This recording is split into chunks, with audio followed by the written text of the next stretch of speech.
وهدى ورحمة للمؤمنين.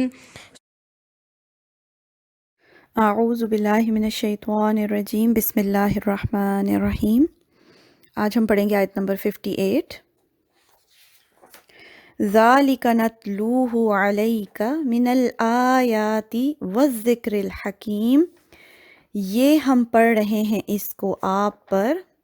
من الآیاتی آیات میں سے، آپ پر یعنی حضرت محمد صلی اللہ علیہ وآلہ وسلم پر، والذکر الحکیم اور ذکر میں سے حکمت والے۔ یہ آیت اور آگے آنے والی چند آیات جو ہے نا، اللہ تعالیٰ نبی صلی اللہ علیہ وسلم سے ڈائریکٹ خطاب کر رہے ہیں، اور یہ بھی قرآن پاک کا ایک سٹائل ہے کہ بعض مقامات پر اللہ تعالیٰ نبی صلی اللہ علیہ وسلم سے ڈائریکٹ مخاطب ہوتے ہیں، مگر بات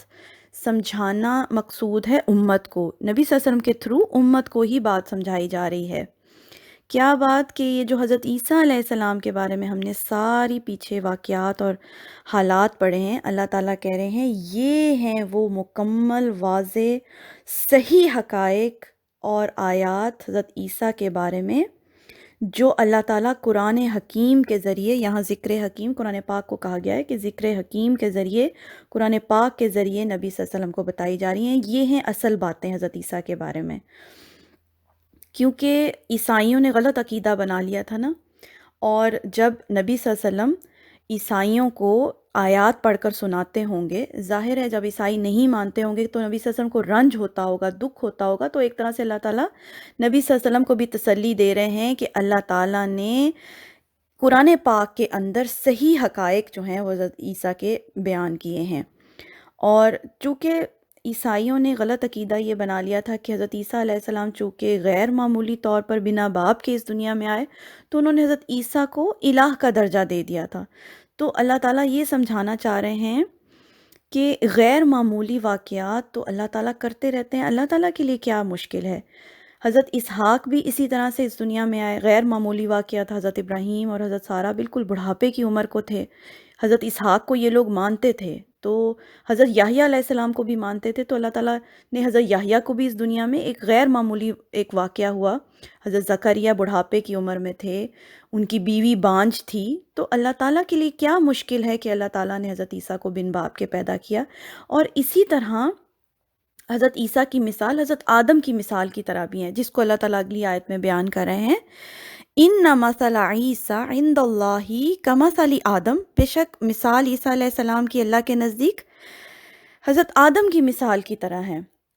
یہ بات سمجھانے کا ایک طریقہ ہے کہ اگر بن باپ کے حضرت عیسیٰ اس دنیا میں آئے تو اس طرح سے تو حضرت آدم علیہ السلام کی ولادت بنا ماں باپ کے ہوئی۔ اگر حضرت عیسیٰ کو یہ الہ کا درجہ دے رہے ہیں تو پھر حضرت آدم علیہ السلام کو بھی پھر اس طرح الہ کا درجہ دے دیں، کیونکہ ان کی ولادت تو اور بھی زیادہ ایک غیر معمولی واقعہ ہے کہ نہ ماں تھی نہ باپ تھے۔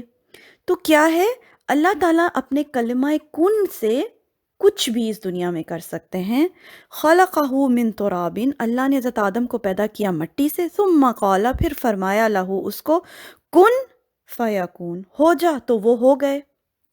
اللہ کے لیے کچھ بھی مشکل نہیں ہے، اللہ نے مٹی سے حضرت آدم کو تخلیق کیا اور اس کے بعد کن کہہ کے اس میں اپنی روح پھونک دی۔ تو اس چیز کو مان لینے میں کیا مشکل ہے؟ اگر عیسائی عقل سے کام لیں، ان کو مطلب غور و فکر کی اللہ تعالیٰ ایک طرح سے دعوت دے رہے ہیں کہ دیکھو حضرت آدم بھی تو بن ماں باپ کے پیدا ہوئے، پھر حضرت آدم علیہ السلام کو اللہ تعالیٰ نے آسمان سے اس دنیا میں اتارا، تو اللہ کے لیے کیا مشکل ہے کہ حضرت عیسیٰ علیہ السلام کو دنیا سے، اس زمین سے آسمان کی طرف اللہ تعالیٰ نے صحیح سلامت اٹھا لیا۔ اس عقیدے کو کیوں ان لوگوں نے بگاڑ لیا،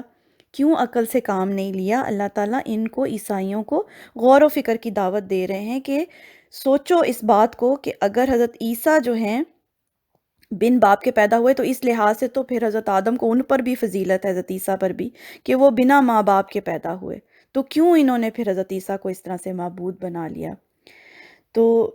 انشاءاللہ پھر آگے چلیں گے، آج کے لیے اتنا رہنے دیتے ہیں۔